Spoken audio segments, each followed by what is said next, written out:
Oh man. Okay, sorry. You can talk now. I know, I was still singing the song. You were still singing the song?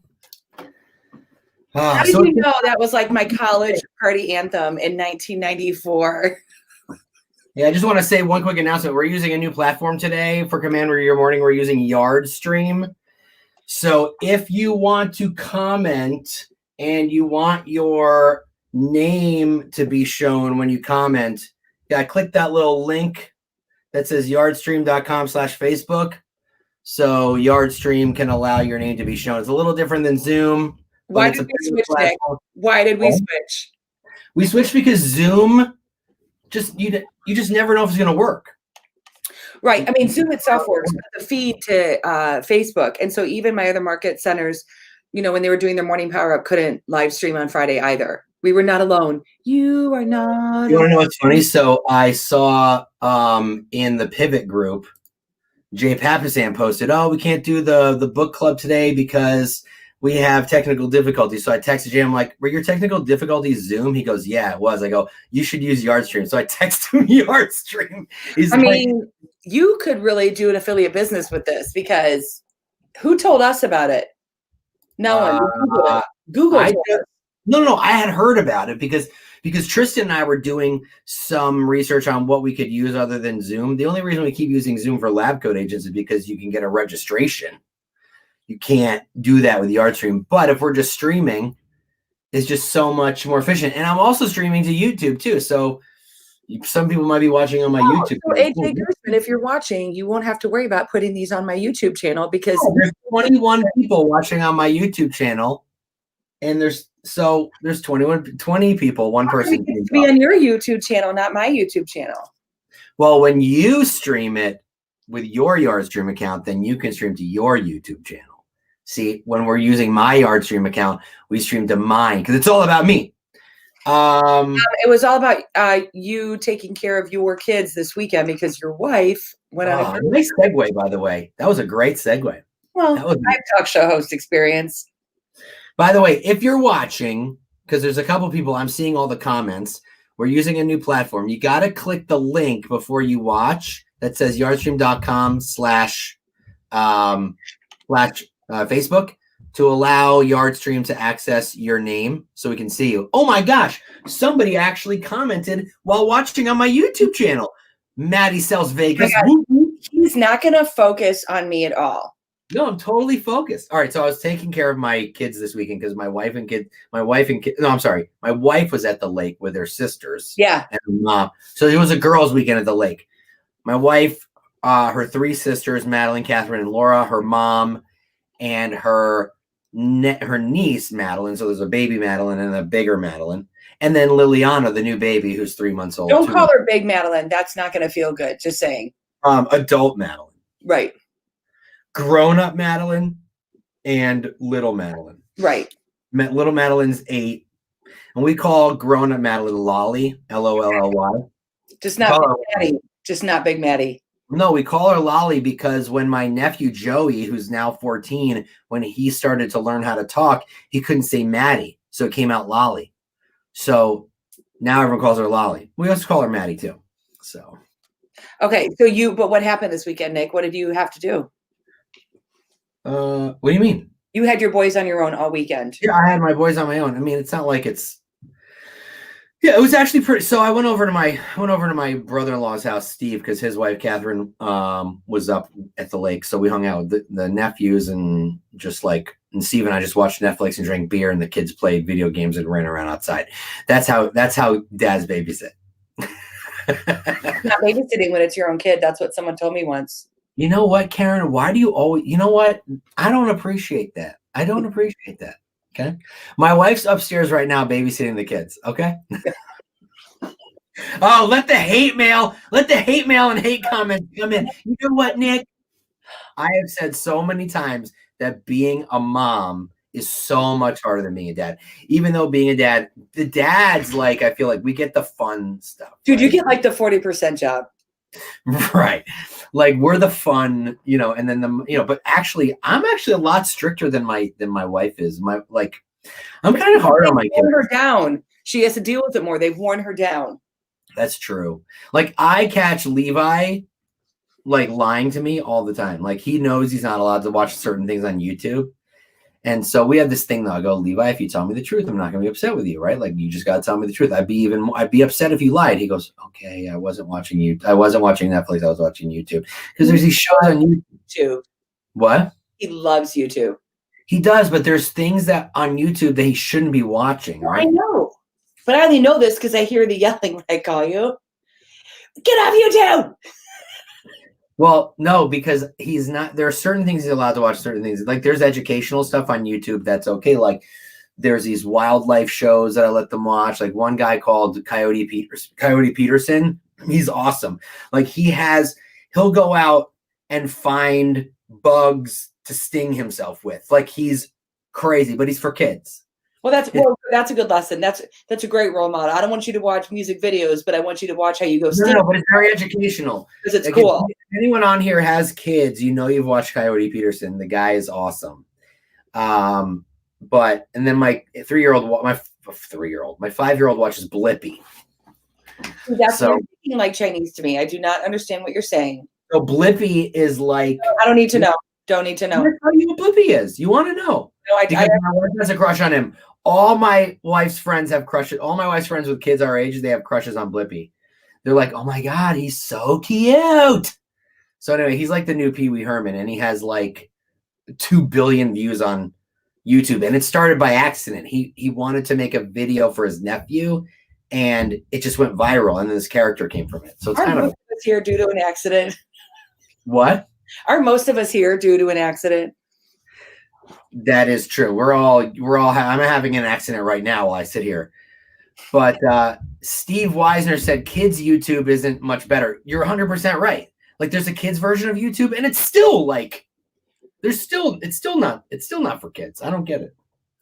Okay, so I went to Oregon and came back because I went to go pick up my mother.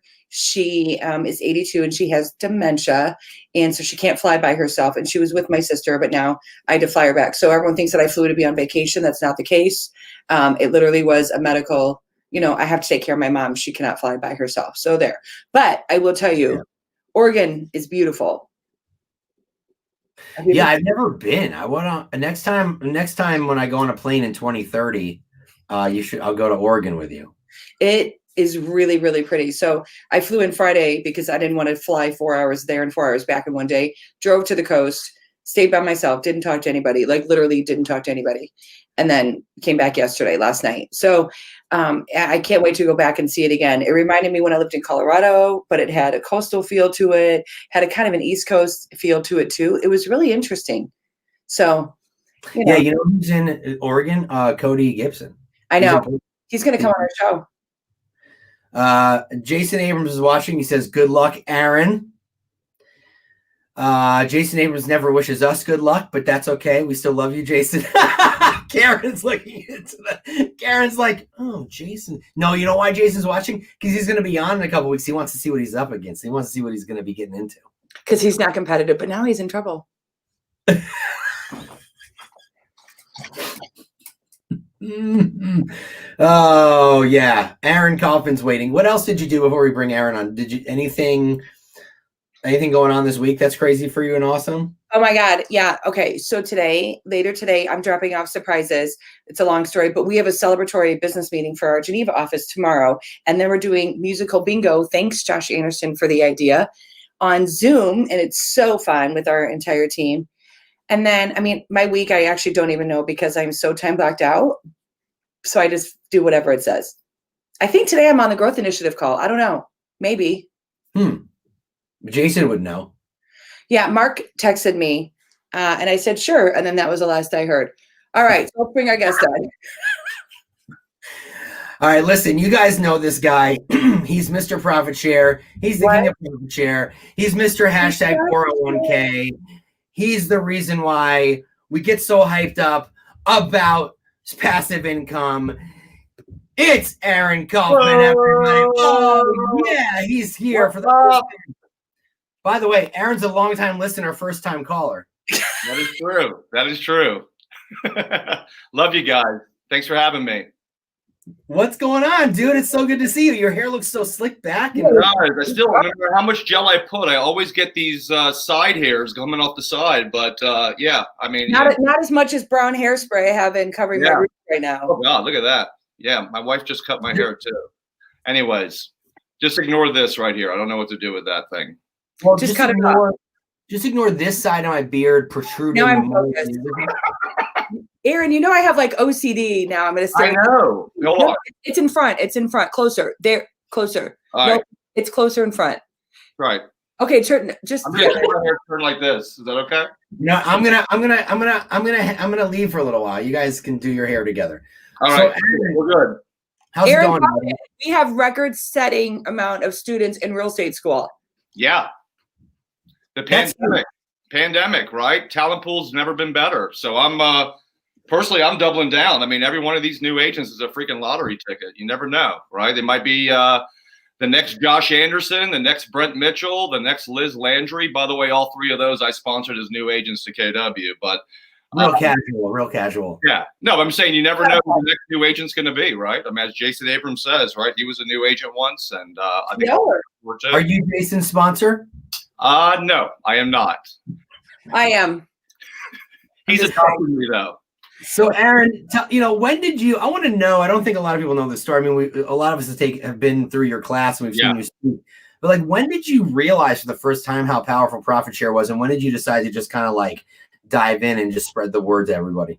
Yeah, I mean, look, it really all started when I joined a market center that was actually following the model at a high level. You know, I come out of a Sean Rawls market center here in Atlanta, Georgia. It happens to be presently ranked 5th in all of Keller Williams. The Atlanta Peachtree Road Market Center gave back over $1 million last year. So obviously it helped that I had a high level experience at Keller Williams as an agent first.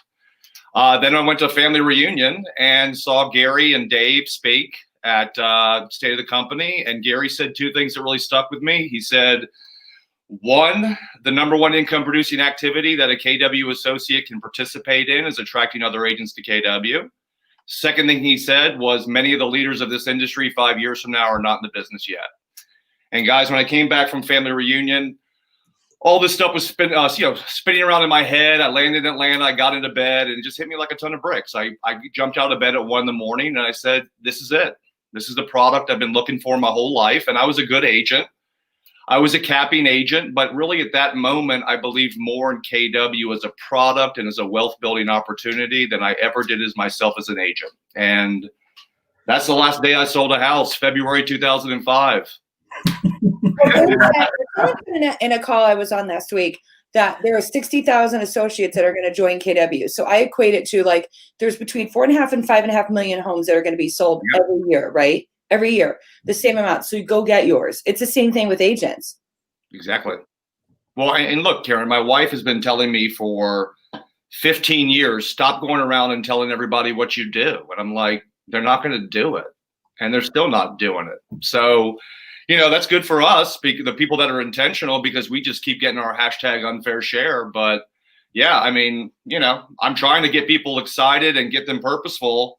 Only a handful of people continue to do it. And there's a reason we call it unfair share. I mean, it's an equal opportunity with unequal results. And, guys, about 30% of our associates participate in profit share, but we know the 80-20 rule will always apply. That means 20% of the 30% that even participate will always earn 80% of the profit share. And let's just say we're going to give back $1 billion in profit share in the next 6 years.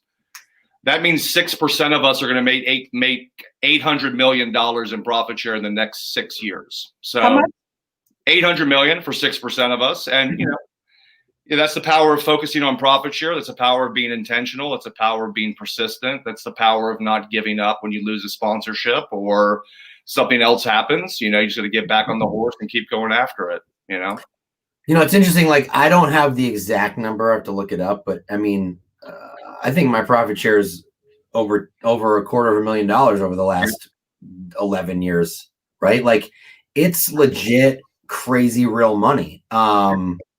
And a lot of that didn't even come from when I was TL, right? Because I was I was getting referrals from my agents, and I was giving them the profit share as you're supposed to do. So a lot of people say, "Oh, you must have blew up when you were a team leader." I'm like, "Well, not if I'm leveraging referrals from my agents like should be giving me, right?" Exactly. So it's really, and it's super fun. Like the 21st of every month is just like Christmas every month. It's like, what is it going to be? What is it going to be? Yeah. How was your profit share during like the first couple months of the pandemic? Did you see a dip a little bit, or did it? I mean, you could say that, Nick. I saw a little dip. I mean, 21st of the month has a little bit of a different definition for me. We dip. Yeah, no, we dipped. We were 30% for those 3 months of what we were making last year. So when June popped, that was a good feeling and made me feel like I haven't, been wasting the last 15 years of my life on growing this company. But no, I'm kidding. It dipped for 3 months. I think we all know why it dipped. I mean, not just was it the pandemic. A lot of our market centers were paying off future expenses, and as they should, to keep their people and to prepare for leaner times to come. And look, for me, profit share will always be the long game. If I was tethered to my next check, I would have given up a long time ago.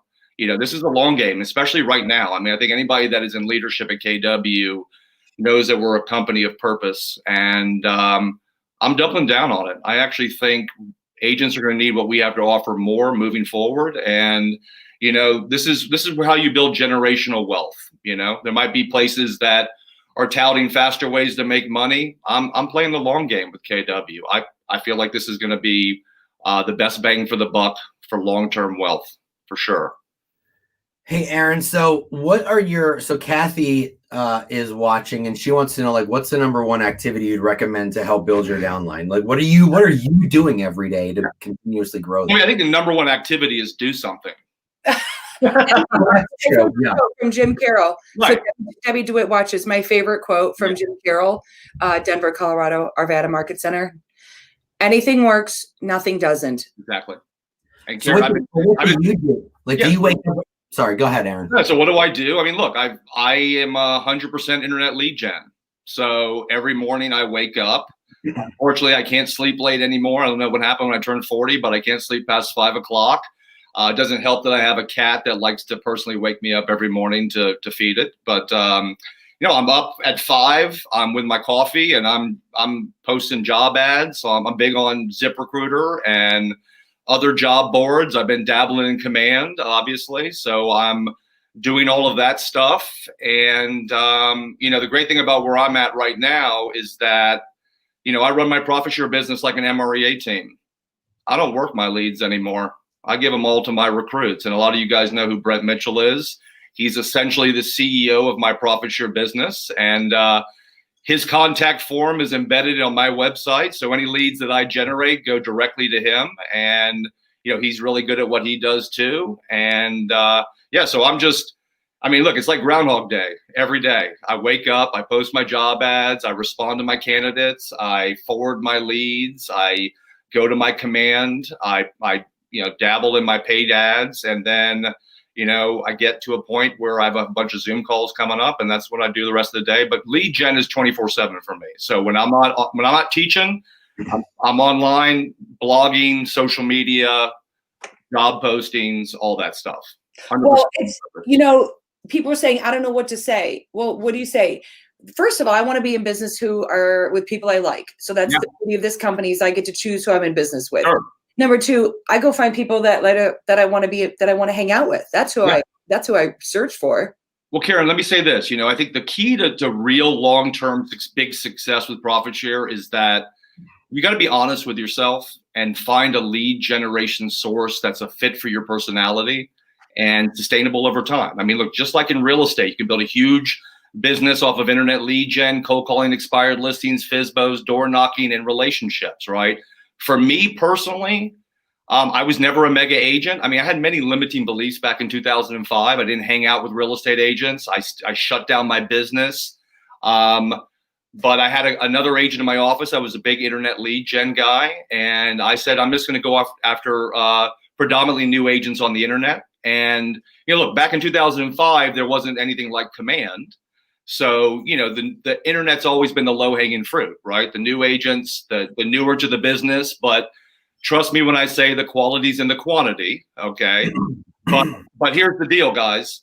What's a fit for my personality is opening up my inbox and there's 50 people that have filled out my contact form that want to talk to me about Keller Williams. And so now everyone wants to know, right? Like, how are you getting all of these leads for real estate? Sure. To become real estate agents? Because people are like, right, where do I start? What's the conversation? How are you doing this? Here's the great thing. So Nick, here's the deal. First of all, they're all starting the conversation with me. Okay. So they applied to Keller Williams. So now guess who's in charge? Me. Okay. So the dynamic is being set from the get-go. They're applying to Keller Williams. So look, there's a concept in real estate called circle prospecting, right? When you're an agent, you say, hey, a new agent, can I help you? Can I go to a top agent? Can I hold your listing open, right? Your listing gets exposure.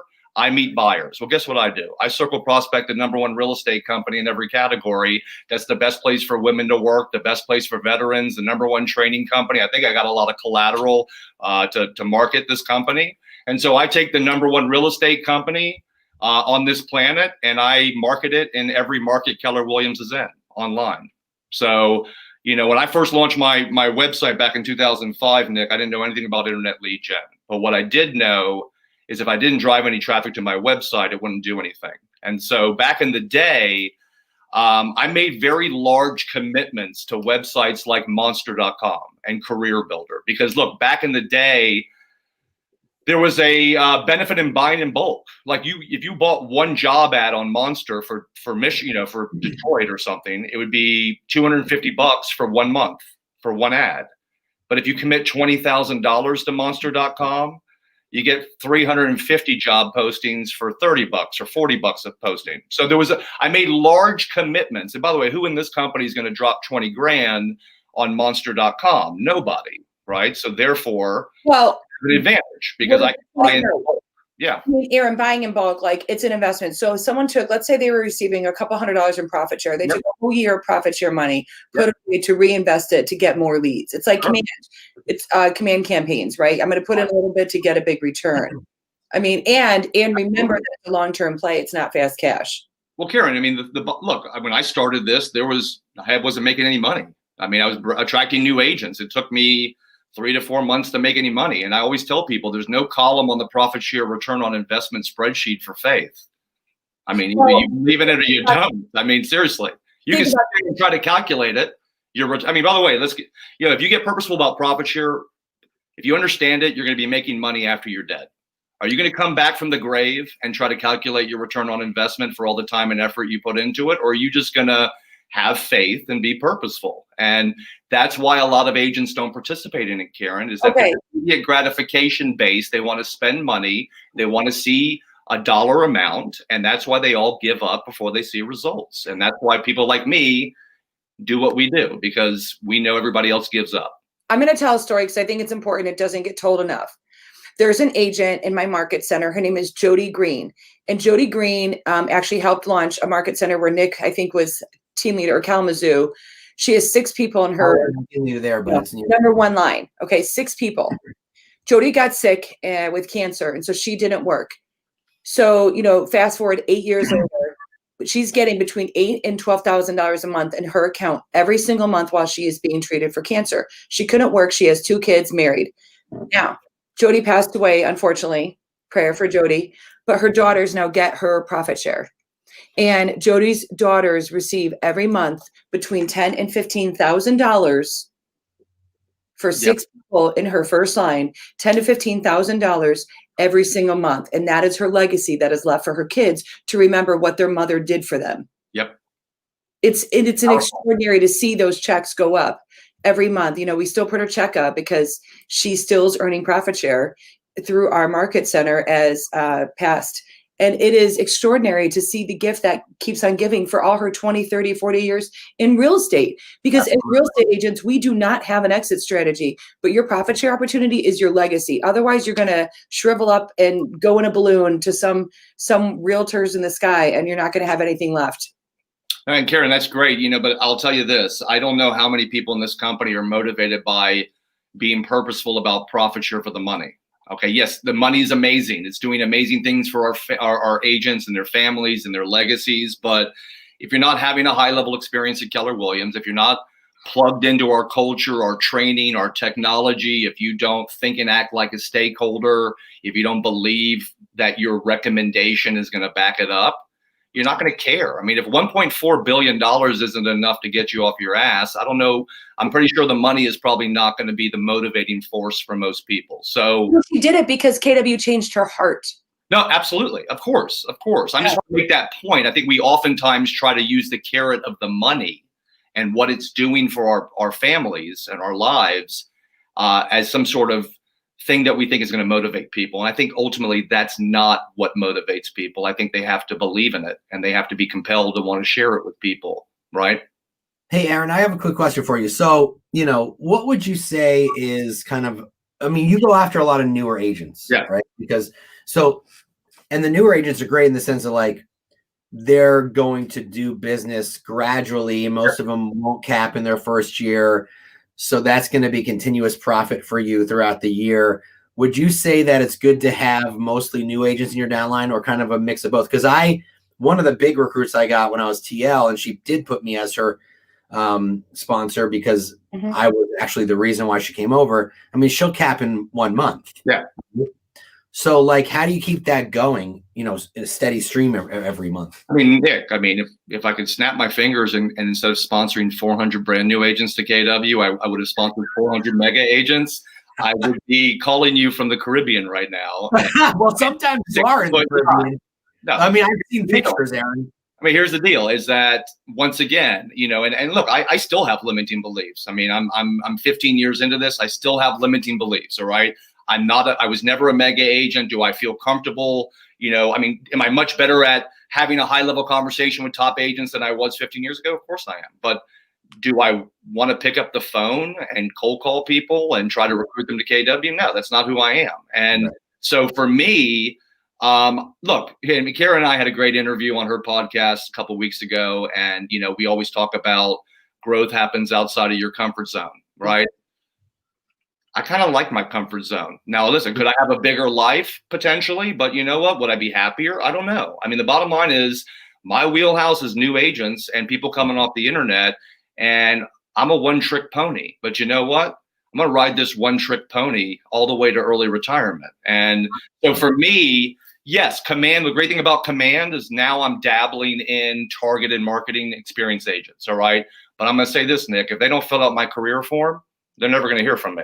Ever. Right. So I'm kind of stubborn. I'm a little bit lazy after 15 years of doing this, but the truth is I'm representing the #1 real estate company. Okay. Either you get it or you don't. And if you ain't going to fill out my contact form, I'm definitely not going to chase you. Okay. So I like Command is getting me in touch with more experienced agents. And I wish, look, there's a reason Linda McKissick and Jimmy McKissick have earned over $12 million in profit share. Okay. That was a great graphic inside the profit share. Yeah. But they've sponsored 33 people to KW, right? These were look, when you're a 7th level mega agent, you garner the respect of Linda and Jimmy. And, could I have higher level conversations with those type of agents? Absolutely. Should I? Probably. Am I stubborn? And do I not want to get out of my comfort zone? Absolutely. And ultimately. So stubborn. But listen, Aaron, I agree with you. Like, cold calling sucks, right? Like, it's not going to make you happy. You're happy. So a lot of people, I agree with you. Like, listen, you're happy doing what you're doing. It's not sustainable for me. Well, you know what though? Here's the deal. Yeah. I just did a Zoom with two of my agents. We've been like doing check-ins every week for 15, 30 minutes. She's like, I have a friend who's interested in getting in real estate. And I'm like, awesome. And they are both, she's a former teacher, right? Yeah. So teachers are really trying to decide what to do right now in their next step. And so now it was one teacher she brought on one Tuesday. Well, the next Tuesday, she brought on 3 more teachers. Right. So this is a 20, 30-minute Zoom I'm on with them. Then tomorrow is another group. So we are building her profit share tree, and I'm literally spending 15, 20 minutes just explaining the value. And my agents are also now learning about it because there are things about KW that they hadn't been entirely plugged into. Right. What a way we have right now through technology to even grow further, faster, because I can do these 15, 20 minutes all day. Right. Well, and Karen, I mean, Brent Mitchell has sponsored over 1,400 people to Keller Williams. Started. He looked like every other crappy new agent lead I got 15 years ago, you know? So for me, you know, same with Josh Anderson out of Nashville, right? I mean, he's one of our top 100 agents. So for me, you know, it's about sustainability over time, right? That's a fit for me. And yes, I need to get out of my comfort zone. I get all of that stuff. But the bottom line is I have my one thing and I do it every day. And I'm building a life by design the way that I see it. And, you know, a life by design at KW is not one size fits all. That's right. I don't have to get out of my comfort zone if I don't want to. Who says I have to? Who says I need to grow? Who says I need to grow? Okay. I'm moving to the Caribbean in 22 and I got 5 acres and, you know, I got a beautiful wife who's my best friend. And you know what? I'm going to keep doing this for as long as I need to. But the truth is I don't need to work to live a fulfilling life. If you know what I'm saying. I know what you're saying, man. I know it. I'm picking up what you're putting down, Aaron. I think I need Aaron's wife, my husband, and your wife, Ann, to host the show one morning. Yeah. My wife could teach my whole class in her sleep, backwards and forwards. Yeah, my husband couldn't. Yeah. You know what's so funny, Aaron? It's not actually, it is funny now. He didn't really believe in profit share because he didn't know enough about it. And I wasn't really earning it in 2010 because I started with KW in 2003. One of my biggest regrets is I didn't take it seriously. And so I said, don't worry about it, honey. You'll never have to worry about my profit share. You won't. It's fine. I love it. And I don't know if you guys know my story, how I met my wife, but you know, so I launched my website in 05. Okay. Won the Growth Partner of the Year award that year. And then in 2006, I won the Growth Partner of the Year award for all of KW. I walked across the stage at family reunion. People were chanting my name. I shook Gary Keller's hand 2 years in a row, right? 2007, 2008, the market crashed, okay? I had stopped selling real estate. I was all in with new agents, right? Market started to crash. New agents started dropping like flies. I had to get a second job, okay? And I started waiting tables on the side, okay? Literally waiting tables 5 to 6 nights a week, taking my tip money, paying off my monster bills, recruiting during the day. Met my wife at that restaurant. She was a professional photographer in Atlanta. She had to get a second job. We met in that restaurant. We got married in that restaurant. And she didn't love me for how long my downline was, Freudian slip. Anyways, the point is that you know, when you get married, your why changes, right? And my wife, Karen doesn't get it, Aaron. I know she doesn't. We'll just leave it there. Here's the point. My wife is like, honey, this crossing your fingers on the 21st of the month deal, it doesn't work for me. So you might want to start selling some houses. Last month it was 5,000. It's got to be 7,000 this month. Exactly. Oh, I think it's gonna be at least. I think it's gonna be 7, 8 this month. But so my wife kicked me out of my comfort zone to build the class, the KW Effect, right? Which I teach. I mean, right now I'm teaching twice a day, every day, and I make a lot more money teaching and coaching in KW than I do in profit share. I mean, profit share is the long game, but for me, you know, that's what I love about KW. It's not just about what you get; it's about who you can become. And for me, yeah, I love profit share, but I mean, I'm making a lot more money teaching and coaching right now, and profit share, and I'm just investing that money into building my profit share. You know? Yeah, it's. I mean, I saved mine and I bought shares to a market center, and that's what's funny is people are like, I want to be a market center owner. I go, no, you don't. You want to invest in yourself in profit share because you're not giving up any capital, and it's about the same return, and there's no risk to you, and it's free. Like if I had to do it all over again, I'm like, I would have just solely focused because I have a lot of friends from a lot of places on my profit share tree and referrals in real estate. Like, oh, and Aaron, I'm not unlike you. In 2009, I was bartending, right? The market crashed. I had to do what I had to do. So I was selling real estate in Denver and I was bartending because I had a mortgage to pay. So I'm not unlike you. Well, I think people need to understand, you hit a great point there, is that, you know, profit share is ownership stake with no capital investment risk or responsibility. And I think people need to really understand it's 100% passive. Okay. I don't owe anybody I brought into KW anything. Okay. I've gotten into the best real estate company to be an agent. I'm being rewarded by the owners of their market center. Now, am I a great sponsor? Of course I am. You think Brent Mitchell thought of his idea on his own? Obviously not. All right. But the point is that it's purely passive. And when I decide that I'm done and I walk away, I don't owe anybody anything. And a passive dollar is worth so much more money to me than an active dollar. And Jason was talking about this on the first Wealth Building Wednesday call.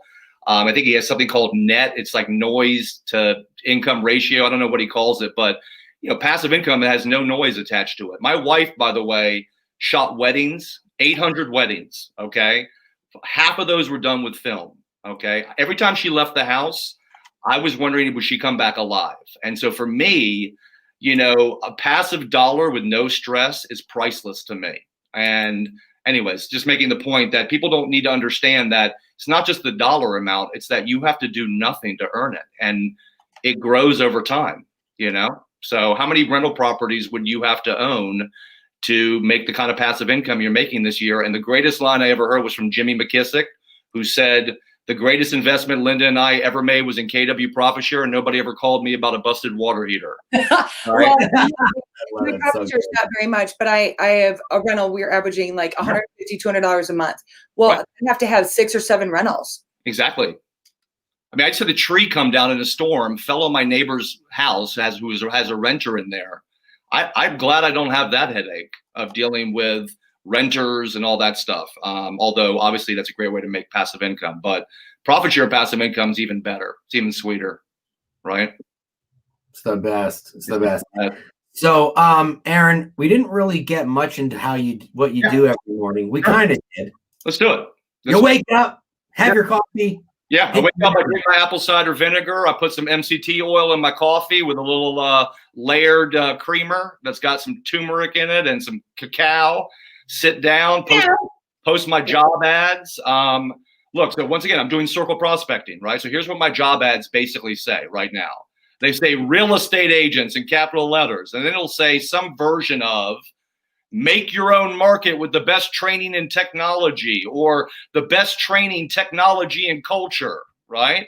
Because I want to attract people that value that. I'm not saying the cheapest place to be an agent, make more than 100%. I don't want to be Walmart. Right. I don't care. I don't want to be Walmart. Training, technology, culture all day long. Okay. So then they click on the ad. There's an ad there. It says, number one place for women to work like Glassdoor, best place for veterans, whatever. Here's the Keller Williams different. We're number one in every category. It's training, technology, culture. Click to apply to KW, essentially. Okay. Right. Now, guys, here's the thing. If they fill out my contact form, they're interested in Keller Williams, right? Okay. So I obviously respond immediately, Nick. We understand the power of the speed of response with internet leads. I respond immediately. So a big part of what I do every day is I'm responding to people immediately, right? And what I'm a big fan of, I have a very simple follow-up strategy. And my follow-up strategy is, one, I generate a ton of leads. Okay, so guess what I have? I have leverage. Okay, so my follow-up system is very simple. I just ask them to do one more thing. Just do one more thing. And guess what happens when you ask somebody to do one more thing? You eliminate the crappiest leads right off the bat, right? So I'll be like, hey, thank you for filling out this online career form. Please, the next step is we need to set up a 15 to 20-minute phone conversation. Please click on my online scheduling link below. Pick a time, which, by the way, I've now predetermined what time that I'm available to speak to you, right? If they don't fill out that online scheduler, okay, maybe I'll give them one more chance based on what their resume looked like, or maybe not. All I have to do is respond once, okay? And I want to make a quick point, Nick, and Karen, that when you do internet recruiting for Keller Williams, you got to hold yourself to a higher standard. I'm representing Keller Williams. Everybody who responds to one of my job ads deserves a response, okay? Immediately.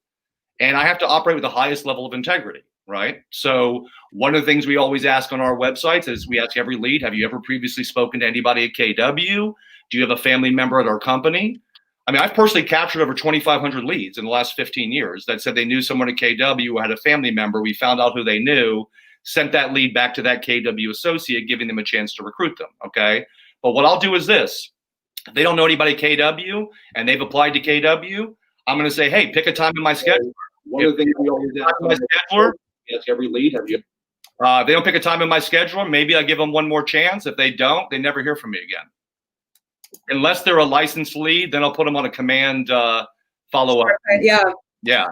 But honestly, it's like, hey, you applied to Keller Williams. I responded immediately. You didn't do the one thing I asked you to do. My guess is you ain't going to make a very good real estate agent. Here's how I look at it. Profit share, lead generation is lead generation. It doesn't matter if you're in leadership, an agent, or you're building referral income or profit share. I want you to picture this. Here's a PVC pipeline, right? And it's this long. I'll do this long because my camera screen. And your pipeline is this long. In order to get one ping pong ball to fall out into the bucket to close something, you have to fill the pipeline with ping pong balls. Yep. How many ping pong balls does it take to get one to drop in the bucket? And that constitutes a closing. Getting people interested in a real estate is no different. It's all a pipeline, and you have to fill it up until one closes. I mean, Karen, I've driven my ALC, and where I'm a team leader, I have 14 agents on my ALC. 10 of them are new agents in the last 4 years. 10 of the 14. And so we talk about, it is no longer about how long you've been in real estate. It's how you show up and treat it like a business. Exactly. So when we can talk about the talent level, I'm writing an offer today to someone who is not in real estate, who is going to slay it because they are a business person with a strategic mind to think how to get bigger and better. Right. So we have pharmaceutical reps who hunt, IT sales reps who hunt. We have, I'm a restaurant girl, you're a restaurant guy. Our heart is in it for the restaurant people. Unfortunately, it's crap, but we have restaurants that are going out of business left and right. 50% or more of restaurants will never reopen. Go help those people and give them an opportunity. So what do I use my profit share for? I help pay for real estate school for bartenders that I love. When a bartender is awesome for me, I use my profit share to say, I want to pay for you to go to real estate school. Yep. And Karen, you know, you're talking about running this like a business. I mean, one step I missed is before I post a job ad, I jump on the internet. I go to the top market center ranking section. Right. I pull up the top 400 most profitable market centers at Keller Williams. And that's where I start running my job ads, is in the profitable markets at Keller Williams. So my career night, I did IT sales, software sales, unemployment were my hashtags, because who do I want? Right. I mean, Karen, people need to understand that are on this call. Why would you limit yourself to relationships in your geographic market? I mean, I know people that run job ads in Dubai and set up appointments with KW Dubai. I mean, it's the same conversation, whether they're in your town or in across the globe. I mean, it's Gary Keller. It's stakeholders versus shareholders. It's interdependence versus independence, right? I can have this conversation with anybody. Right. Look at Jarvis. Look at what an example Jarvis is. Right. Yeah. Well, Aaron, you know, I like that you brought that up because it's worldwide. Like a lot of people don't realize that. Like I have someone in my downline in Turkey because there's someone in my downline in America who is from Turkey and had a friend there that joined the Turkey office. I know. It's kind of out of control. And also, by the way, I do agree with you in that, like, bartenders, waiters, teachers right now, by the way. I have four again on Tuesday. Exactly. They make great agents for a couple of reasons. One, they're all about serving people, and two, they know everybody. Like a bartender knows everyone, a teacher knows everyone, right? Like you're not only going after people who need your help right now because those industries are in jeopardy, but you're also going after people who know people because every day they're talking to parents, they're talking to customers. I mean, these are people that are going to be megas. It just hit me. Like I have a sister who's a third grade teacher in Colorado. I just texted her and said, I want to do a career night for teachers. Will you help me? Yeah. Yeah. You know what's great about new agents too? They don't know what a shifting market feels like. Right. This is the market. Crying about the market. I mean, this market's great. I mean, right now, but what I'm saying in a couple of months, right, a lot of agents are going to be crying about the market, and new agents don't know what an up or down market feels like as an agent. And if they can come into this business and adopt our training systems models, embrace our tech, I mean, these guys are going to be crushing it for decades to come. Well, Sam Katuba, she was our rookie of the year in Downers, and Maria Pettit is the team leader there, and she's on the ALC. Yep. She said, all I did was I did what they told me to do to succeed in my first. I just listened to them. I followed up. I went to open houses. I just did stuff. And now look at her. And now she's a mentor for brand new agents because she killed it in her first year. I mean, we have multiple team leaders in our downline now because that came as new agents and are now team leaders. All right. So, you know, I get it. You know, look, do I wish I had sponsored 400 mega agents? Of course I do. But I probably would have cap revenue system. Right. I would have given up after the first, 10 no's probably, So for me, I had to find something that was sustainable, for me. So So Nick, going back to your question, so what I'll do is, I've driven over almost probably 4 million visitors to my website, and I can't stress enough to you, I don't even know what I'm doing. I'm just doing it. Okay, like I'm running job ads, I'm doing social media, I'm blogging, I'm doing command. I've driven almost 4 million visitors to my freaking recruiting website. Okay, I generate a ton of leads. I funnel them into my system. My system has come a long way because Brent Mitchell's running it now. Back in the day, I used to have a whiteboard that was called the Recruiter 2000. And I had my old KW webmail was my database, okay? And I had 50 leads a day, and my follow-up was crap. But my wheelhouse was my 45-minute phone call. And that 45-minute phone call, which is now turned into my class, the KW effect, I mean, I lock it down, in a Am I like an all-time user with you with KW? Yeah, like one of your customers? You're up there for sure. You were definitely up there. You'll have a cabana in the Caribbean named after you. All right. I know. I love that I have friends with people who are living really big lives in their way, because like Nick has a lake house and you have an island or something. And so, yeah, pretty much. And so that I get to go be friends with you. Yeah. Well, give me a couple more years. Right now, I'm probably your brokest friend, but in the future, what did I learn last week? I learned from Mike Brody. Broke is a poor is a mindset. Broke is a statement, right? Tell my wife that, please. Oh, man. When he said that, he said, Aaron and our wives have the same mentality, man. I always tell my wife, I'm like, what I made this month was the equivalent of having $3 million invested annually at 4%. She goes, I'd rather be the person with $3 million in the bank than the person making the interest off of it. My husband is in a startup and he hasn't had an income in a year. And my wife said to me, "Don't KW me." Yeah, stop coaching me. She goes, "Are you coaching me right now?" I'm like, "No, stop coaching me, Karen." There's a certain way we talk. She's like, "Don't." She's like, "Don't KW coach me." I mean, Nick, I'm in a 1,000 square foot house with my wife that I've lived in for over 12 years now. She has heard every phone call, every Zoom call, every conversation I've ever had. She's been in the other room. And she's still married to you. And that backdrop takes up about 300 square feet of it. Exactly. Yeah, my husband has to live in another state because he doesn't want to hear it anymore. Right. That's why I'm in the basement, because they don't want to hear it anymore. Yeah. Oh, geez. Well, it's an amazing company, though, because Nick, we look back at you and me and even Karen, 10 years ago. I mean, look how far we've all come in this company. That's what gets me so excited. No, but seriously though, we're so roads up. But it's a tribute to where Keller Williams is now. Gary Keller, Jason Abrams, putting people like us that have been hidden in the shadows for many years in the forefront. It should get people excited. It's a new era of Keller Williams. We're an innovation company now, and you just can't control innovation. You have. Here's the thing. Hey, I love the idea. Someone wrote it. See it. Hold on, Nick. It says to share with new agents. Real estate schools and state study guides are two of them.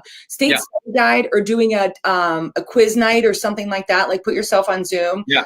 Help answer questions would be a brilliant strategy to get in a relationship. Sure, let me add something to that. Nick, hold your tongue for 1 second. Here's the deal. We have an affiliate agreement with online real estate schools called Real Estate Express. Okay, and I want you guys to wrap your brain around this. They're in 28 states. Okay. Yeah. If one of our candidates signs up for online real estate school, we get 25% of what they spend. Okay. Brent Mitchell is so good at his system and his follow-up system. He makes $5,000 a month off of people signing up for online real estate school, and it funds his entire lead generation. So just imagine monetizing the licensing process for new agents and using that as a follow-up process and a way to generate more revenue to reinvest back into your lead gen.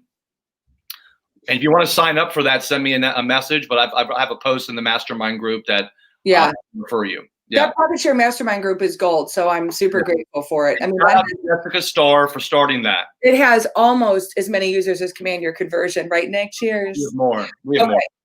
No. There was a time when I was telling Nick back when he started Lab Coats, I was like, let's see who can get more people in our group, and I obviously lost that one. No, but you know what though? It's interesting to me. Like, Aaron, how many people are in the Profit Share group? 38,000 plus. There's 38,000 people in the like 300 EXP agents that I'm still searching for.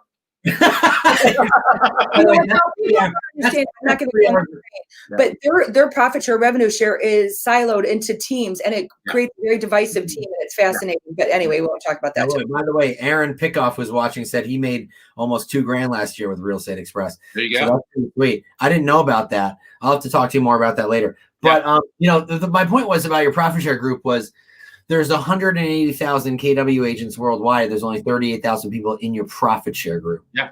Like I just had a guy tell me, like, he's opened almost every single email I send out, right? Then he says to me when he gets this one, stop. And I go, okay, fine. I guess you don't want to learn how to make more money where you don't have to do anything. Right. It's all good.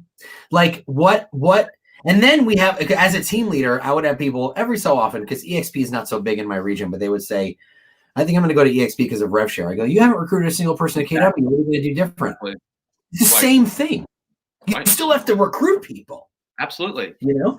I mean, look, the reality is of the 38,000 people we have in that group, my guess is there's probably only about, 1,500 of them that are actually active in the group on a consistent basis. But dumbfounds me is why everybody in leadership in this company doesn't add all their agents directly into the group. I mean, if I was a team leader, I'd probably want all my agents to be in that group.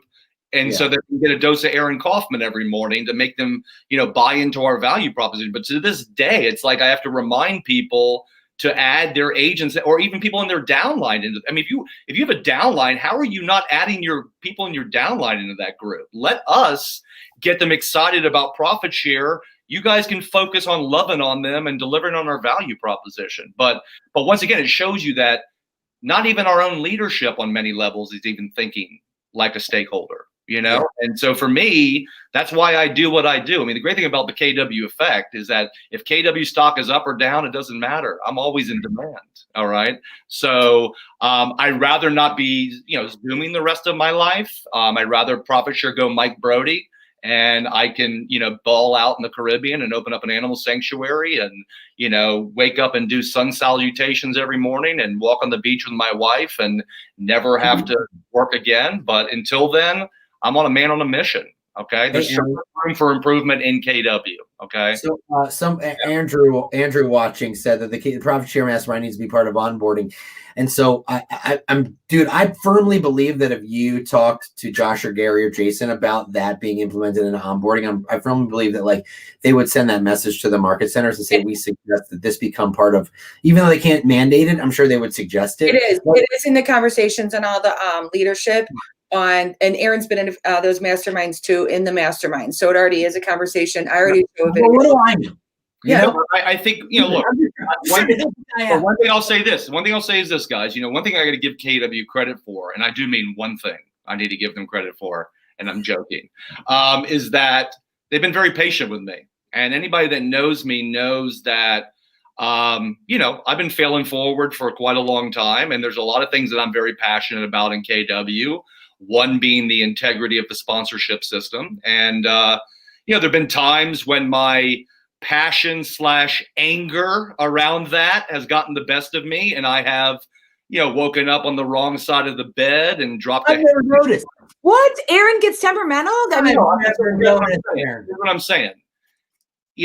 Until I started to play the game better and realize that, hey, I'm a leader whether I like it or not in KW, until I started to play the game better, a lot of the opportunities that I was trying to fight for started to present themselves to me. And so one of the reasons the Profit Share Mastermind Group maybe hasn't been integrated into the onboarding process of KW is that people are scared what Aaron Kaufman might say to new agents in their company. And you know what? I've learned. And you know what? The great thing is, if I wasn't so ragey, we wouldn't be fixing all of the problems that I've been yelling about for 15 years. But with all of that said, that mastermind group has taken on a much more bright and more supportive, encouraging, and less of a ragey, angry Aaron. And no more bitch fest. Right, and I get that.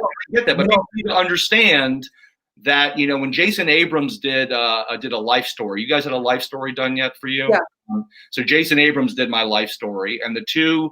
No, he doesn't. He's not interested in my life, so I've not gotten one. But I haven't been interested in it. I said he did it. Okay, but the point is, the two words that came out were truth and fairness. Okay, And my thing is this: I'm actually not a ragey guy. I'm not an angry guy, unless you're doing something that's not fair and unethical or out of our culture. And then I become the angry Hulk Aaron. And that guy, I don't like him either. But you know what? But if you think about it, Aaron, Hulk is green, money is green. That would make sense. Yeah.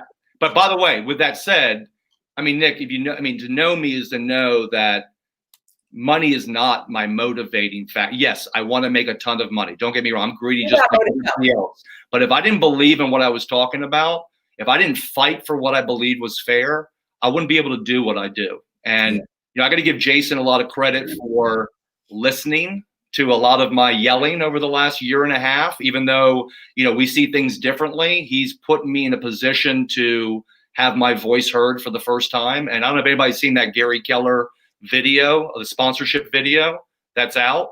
Of course you haven't, because nobody has, but that's a whole nother conversation. I saw it because you played it at our regional meeting. Yeah, at the regional meeting, it's pinned at the top of the mastermind group. But if you want to know how far, you want to know how far I've come. I mean, I co-wrote the script of that with Jason. Why don't you send it to me? I'll blast that out. I'll forward it to you, Nick. I have it. Hey, Aaron. Mastermind group. Well, because I remember when you played it at first, we couldn't get a copy. But if there's a copy, send it to now me. it's on KW Connect. It's right on KW Connect. Blast. But I have to say that is true, Aaron. Like, for me specifically, KW does sometimes it takes a little while, I think, or maybe they're just trying to figure out, because I think with you and me, like, we're similar in the sense that, like, I'm very outspoken, you're very outspoken, and so they're a corporation. They never in my life would I think I'm the quietest one of the three of us. Like, that is not. No, what I mean is, Aaron and I can be polarizing at times. Right. Well, I've learned anything, Nick. It's that the tone of the message is just as important as the message, right? So being right isn't good enough, right? You got to be able to deliver it. And, when I was doing the regional masterminds, right, that Jason kind of gave me the opportunity to do with Gary, I was delivering this message, right, to leadership. And it was a real failing forward moment for me, because I had to realize that I can't talk to these people in leadership the way I talk to the agents, right? And the first couple of times I did it, I mean, I could tell that my tone was off, and that I had to realize that I have to deliver this message in a different tone to leadership if it's going to be received well. And I think that's been the biggest kind of growth for me over the last year and a half, is realizing that if I'm going to be the person I want to become in KW, and Karen, you've been a big part of this. We've had many conversations over here. I can't thank you enough. But if I'm going to be the person that I want to be in KW and have those opportunities, I can't just be the guy who's yelling at everybody to do it right. And I have to really understand that I have to talk to ownership, leadership, and agents in a way that everybody can see it from their perspective. Yeah. And so for me, that's where I'm. You have grown a lot through that, and been receptive to it. Not always at first, because everybody have our own way of processing. But how you came out of it was superior. So I applaud you, Karen. There's a chip. There's been a chip on my shoulder for years. I mean, if not for my whole life. I mean, I grew up in a family of all PhDs. My mom, my brother, my dad. I was the entrepreneur with debt up until my early 30s. And, when I had this idea, it took off like crazy. Market crashed, waiting tables 6 nights a week, experiencing some issues that kind of were out of culture for this company. And when you're waiting tables 6 nights a week and you have shirts that still smell like Parmesan cheese, you tend to not forget some of those moments. But I'll tell you what, letting go of those things has really been what has propelled me forward, is to say, you know what, even though I'm still a little ragey at times, I need to let go. I need to let go. Here's the thing. There's a couple different ways we can look at it. This company is made of extraordinary opportunity, right? It's extraordinary. And humans. Most people are good, right? We have to believe naturally, innately, most people are good. Number 3, it is like Tyler said, Lukey, he said, we can focus on the 15% that are unemployed or the 85% that are employed. We're great. Focus the ones that are contributing, that are positive, that are giving good feedback, constructive criticism. The whiners and complainers and victims are where we don't live. And so I agree. From scarcity to abundance, to call it, quick, right? And you went from that place, because we can celebrate what is working, because overall it is the most workingest model in real estate, period. But the bottom line is, Karen, that focusing on that 10, 15% that was bad and ugly was affecting my why and what I was trying to accomplish for me and my wife. And I think letting go of that has really propelled me forward to getting closer to where I want to be. And, you know, the truth is, guys, I'm a lot happier than I used to be. I mean, and for me, I'm so grateful to a company that's been patient with me. And vice versa, let's just say it's gone both ways. But yeah, I'm a much better version of myself than I was. Hey, Aaron, I hate to cut this. I need to cut this. I don't want to be a buzzkill. I know we're going for about 3 hours. I love the conversation. No, this is great. By the way, you have taken the record of not only the most amount of people watching at the time, yes, but the most amount of that you have held steady at over 100 watching. Well, we're streaming on YouTube. Right? Don't you dilute it. Right. So okay, what else do you need to know? Yeah, I'm telling you. We had 150 people watching on YouTube and Facebook, and it went up and down, but you held it over 100 the entire time. Most people jump off around 9 o'clock because they got to get on the phones, right? Because they're all hitting the phones hard prospecting, right? All of them. Of course. So we usually drop towards 9 a little after 9, but you won, dude. The thing about being ragey is people are scared to get off. Hey, listen, here's the deal. They don't want to miss they don't want to miss something bad. Yeah. But here's the deal. You just gave us a huge value of basically an amazing profit share class for free for everybody. So you're welcome, everybody. Thanks, guys. And let me just finish it with this. I'm just taking ownership of this real estate company I have a huge financial stake in. I'd hope more of you guys would do the same. All right, so that I can retire early. Thanks for having me, guys. You're awesome. You're awesome, dude. Thank you so much. Take care. And thanks to all my peeps for showing up. Karen, we don't have time to play a song, but that's okay. Okay. I'll see you Wednesday. Okay, and by the way, I love this new system because I can post up like people. I can't wait. Okay, we'll talk after this. See you later.